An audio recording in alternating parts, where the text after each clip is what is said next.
یہ واقعہ شروع ہوتا ہے سال 3150 BC سے۔ مصر میں ایک بادشاہ جو کہ لوگوں پر ظلم و ستم کرتا تھا اور خود کو خدا کہلواتا تھا۔ اس بادشاہ میں غرور اور تکبر بہت زیادہ تھا۔ اس کا نام مصعب بن ولید تھا، جسے ہم سب فرعون کے نام سے جانتے ہیں۔ فرعون نے بنی اسرائیل کے لوگوں پر بہت ظلم و ستم کیا اور ان کو اپنا غلام بنا رکھا تھا۔ فرعون وقت کے ساتھ ساتھ مزید طاقتور ہوتا چلا گیا اور ایسے اس کی حکومت کو کئی سال بیت گئے اور یہ مزید ظالم ہو گیا۔ ایک دن اس کے جادوگروں نے اس سے کہا کہ مصر میں ایک لڑکا پیدا ہوگا جو کہ فرعون کی حکومت کو گرا دے گا۔ اسی رات فرعون نے ایک خواب دیکھا کہ یروشلم سے ایک آگ مصر کے تمام گھروں کو جلا دیتی ہے، لیکن بنی اسرائیل کے بچے اس آگ سے محفوظ رہتے ہیں اور وہ آگ ان میں سے کسی کو نقصان نہیں پہنچاتی۔ فرعون ڈر کی حالت میں نیند سے اٹھا اور اسی وقت اس نے اپنے جادوگروں کو جمع کیا اور انہیں اس خواب کے بارے میں بتایا۔ ان جادوگروں نے اس سے کہا کہ اسرائیل میں ایک لڑکا پیدا ہوگا جو کہ تیری حکومت کو گرا کر رکھ دے گا۔ یہ سن کر فرعون نے فوراً حکم دیا کہ بنی اسرائیل میں جو لڑکا پیدا ہو اسے فوراً مار دیا جائے۔ فرعون کے اس حکم کی وجہ سے بنی اسرائیل میں جو بھی لڑکا پیدا ہوتا تو فرعون کے سپاہی اس کو فوراً مار دیتے۔ پھر ایک دن فرعون کے درباریوں نے اس سے کہا کہ بنی اسرائیل کے تمام بوڑھے مرتے جا رہے ہیں اور اگر کوئی لڑکا پیدا ہوتا ہے تو اسے ہم مار دیتے ہیں۔ اس طرح تو کوئی بھی مرد باقی نہ بچے گا جسے ہم اپنا غلام بنا سکیں۔ یہ سن کر فرعون پریشان ہوا اور اپنے درباریوں سے اس کا حل تلاش کرنے کے لیے کہا۔ اس کے درباریوں نے اس سے مشورہ دیا کہ ایک سال جو بھی لڑکا پیدا ہو اسے مار دیا جائے اور اگلے سال جو بھی لڑکا پیدا ہو اسے چھوڑ دیا جائے۔ پھر جس سال بچوں کو زندہ چھوڑا جانا تھا اسی سال حضرت موسیٰ کی والدہ حاملہ ہوئیں اور حضرت ہارون اس دنیا میں تشریف لائے، اور جس سال بچوں کو قتل کیا جانا تھا اسی سال حضرت موسیٰ اس دنیا میں تشریف لائے۔ حضرت موسیٰ کی والدہ کو شک تھا کہ ان کے بیٹے کو قتل کر دیا جائے گا۔ تبھی اللہ پاک نے حضرت موسیٰ کی والدہ کو الہام فرمایا کہ اسے دودھ پلاؤ اور اگر اس کی جان کا خطرہ ہے تو اسے دریا میں ڈال دے اور خوف و غم نہ کر، بے شک ہم اس سے تیری طرف پھر لائیں گے اور رسولوں میں سے بنائیں گے۔ حضرت موسیٰ کی والدہ نے حضرت موسیٰ کو ایک ٹوکری میں ڈالا اور دریا کے پاس لے جا کر چھوڑ دیا۔ جب حضرت موسیٰ کی والدہ نے ٹوکری کو پانی میں چھوڑا تو اللہ کے حکم سے وہ ٹوکری تیرتی ہوئی فرعون کے محل تک جا پہنچی۔ فرعون کے نوکروں نے اس ٹوکری کو اٹھایا اور اسے فرعون کی بیوی کے پاس لے گئے۔ فرعون کی بیوی ایک نیک اور اچھی خاتون تھی۔ جیسے ہی انہوں نے حضرت موسیٰ کو دیکھا تو اسی پل اللہ نے حضرت موسیٰ کی محبت ان کے دل میں ڈال دی۔ فرعون کی بیوی کی کوئی اولاد نہیں تھی اور وہ بیٹے کی خواہش مند تھی۔ انہوں نے فرعون سے اس بچے کو پاس رکھنے کا کہا اور فرعون نے اسے اجازت دے دی، کیونکہ فرعون اپنی بیوی اور اس بچے کی محبت کو دیکھ کر حیرت میں تھا، جس طرح وہ اس بچے کو پیار اور محبت کر رہی تھی۔ اسی طرح یہ سلسلہ چلتا رہا اور حضرت موسیٰ فرعون کے گھر میں پرورش پاتے رہے، اور اس طرح اللہ تعالیٰ نے یہ سب کو دکھا دیا کہ وہی سچا رب ہے اور اس کا کوئی شریک نہیں۔ ناظرین، اللہ تعالیٰ نے حضرت موسیٰ کو طاقت اور علم عطا کیا۔ ایک دفعہ حضرت موسیٰ نے دیکھا کہ ایک اسرائیلی کو کچھ سپاہی مار پیٹ رہے ہیں۔ اس اسرائیلی نے حضرت موسیٰ سے مدد مانگی۔ حضرت موسیٰ اس کو بچانے کے لیے آگے بڑھے اور سپاہی کو اچانک مار دیا۔ حضرت موسیٰ کو محسوس ہوا کہ انہوں نے انجانے میں بہت بڑی غلطی کر دی ہے۔ انہوں نے فوراً اللہ سے معافی طلب کی اور اللہ نے بھی انہیں معاف کر دیا۔ اگلے دن حضرت موسیٰ کا پھر اسی راستے سے گزر ہوا اور انہوں نے دیکھا کہ اسی اسرائیلی کو پھر سپاہی مار رہے ہیں۔ حضرت موسیٰ نے اس شخص سے کہا کہ مجھے لگتا ہے کہ تم ہر وقت لڑتے جھگڑتے رہتے ہو۔ تو اس اسرائیلی نے جواب دیا، کیا تم بھی مجھے اسی طرح مار دو گے جیسے کل تم نے مصری سپاہی کو مار دیا تھا؟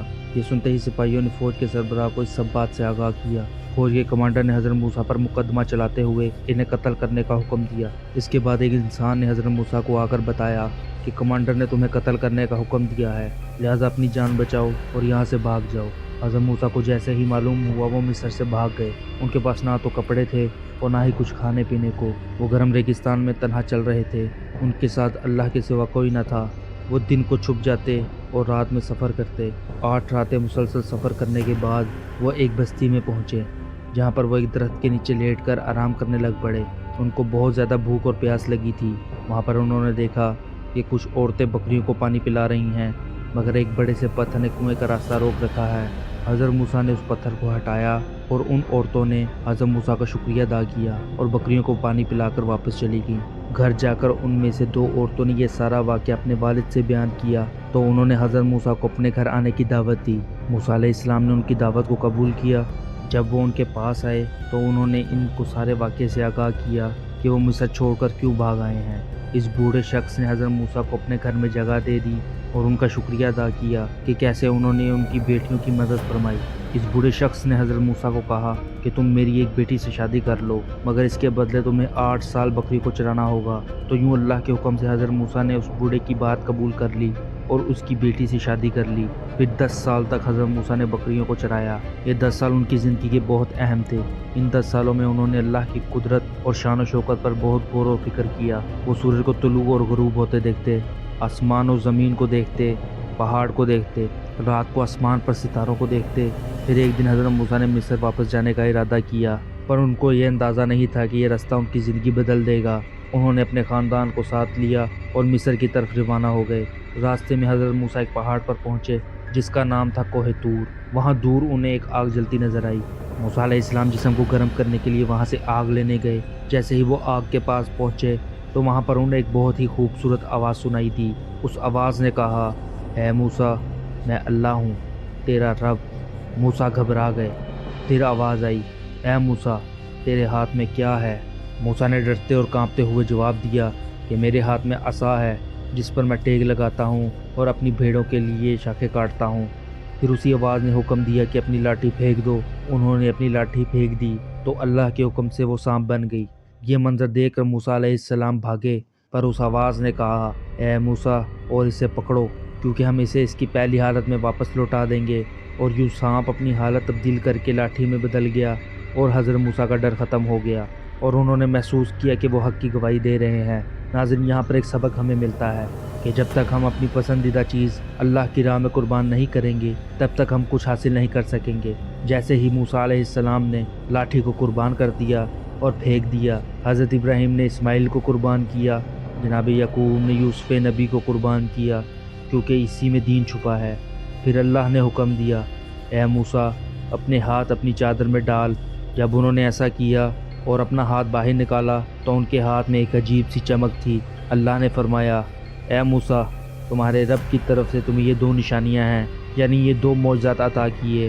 پھر حضرت موسیٰ کو حکم ہوا، اے موسیٰ، تم فرعون کی طرف واپس جاؤ، بے شک وہ ظالم اور بدکار گروہ ہیں۔ اللہ نے حضرت موسیٰ کو ان کی حفاظت کا یقین دلوایا، جس سے وہ پرسکون ہو گئے۔ اس سب کے بعد حضرت موسیٰ ان کے بھائی ایک ساتھ فرعون کے دربار میں گئے اور انہیں اللہ تعالیٰ کا پیغام پہنچایا اور اسے اللہ کے دین کی دعوت دی۔ فرعون زور زور سے ہنسا اور کہنے لگا کہ میں خدا ہوں۔ فرعون نے کہا، اے موسیٰ، تم کیا چاہتے ہو؟ آپ نے جواب دیا کہ میں چاہتا ہوں تو بنی اسرائیل کو ہمارے ساتھ جانے کی اجازت دے۔ فرعون نے کہا، میں ان کو نہیں بھیج سکتا کیونکہ یہ میرے غلام ہیں۔ موسیٰ نے جواب دیا، یہ تیرے غلام نہیں، یہ اللہ کے بندے ہیں۔ فرعون نے موسیٰ اور ہارون کو قید کر لیا اور اس نے دنیا کے بہترین جادوگروں کو اکٹھا کیا اور اپنے دربار میں بلایا۔ جب حضرت موسیٰ دربار میں تشریف لائے تو سب خاموش ہو گئے۔ حضرت موسیٰ نے فرمایا کہ افسوس ہے تم لوگوں پر کہ تم اللہ کے معجزات کو جادو کہو اور فرعون کے جادوگروں پر یقین رکھو، تو بے شک اللہ تمہیں کبھی معاف نہیں کرے گا۔ موسیٰ کی یہ بات سن کر سب حیرت میں پڑ گئے۔ پھر حضرت موسیٰ نے جادوگروں سے کہا کہ تم پہلے اپنا جادو دکھاؤ۔ انہوں نے اپنی چھڑیاں پھینکی تو وہ سانپ بن گئیں۔ یہ منظر دیکھ کر فرعون اور اس کے ساتھیوں نے تالیاں بجائیں۔ پھر حضرت موسیٰ نے اپنا عصا مبارک پھینکا تو وہ اللہ کے حکم سے ایک بڑا اژدہا بن گیا۔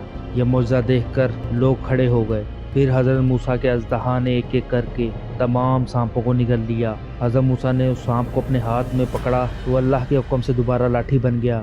یہ سب دیکھ کر لوگ پریشان ہو گئے۔ یہ فرعون کے جادوگروں نے یہ سب دیکھتے ہوئے اللہ کو سجدہ کیا اور ایمان لے آئے۔ یہ سب دیکھ کر فرعون غصے میں آ گیا اور اس نے کہا کہ موسیٰ اور جادوگر آپس میں ملے ہوئے ہیں۔ یہ سب سن کر موسیٰ اور ہارون دربار سے چلے گئے۔ مختصر یہ کہ جب حضرت موسیٰ بنی اسرائیل کے لوگوں کو لے کر مصر سے نکلے تو فرعون نے اپنے لشکر کے ساتھ حضرت موسیٰ کا پیچھا کیا۔ موسیٰ علیہ السلام سب کے ساتھ سمندر کے کنارے پر پہنچ گئے۔ پیچھے فرعون تھا اور آگے سمندر۔ بنی اسرائیل کے لوگوں نے کہا کہ اے موسیٰ، ہم تو برے پھنس گئے، اب ہمارا کیا ہوگا؟ حضرت موسیٰ نے اللہ سے دعا کی کہ اے میرے رب، ہمارے لیے کوئی راستہ بنا، بے شک تو بہترین راستہ بنانے والا ہے۔ اللہ نے ان کی دعا کو قبول فرمایا اور حکم دیا کہ اے موسیٰ، سمندر میں اپنا عصا مارو۔ جب آپ نے عصا مبارک پانی میں مارا تو ایسا کمال کا معجزہ ہوا کہ سب پر حیرت طاری ہو گئی۔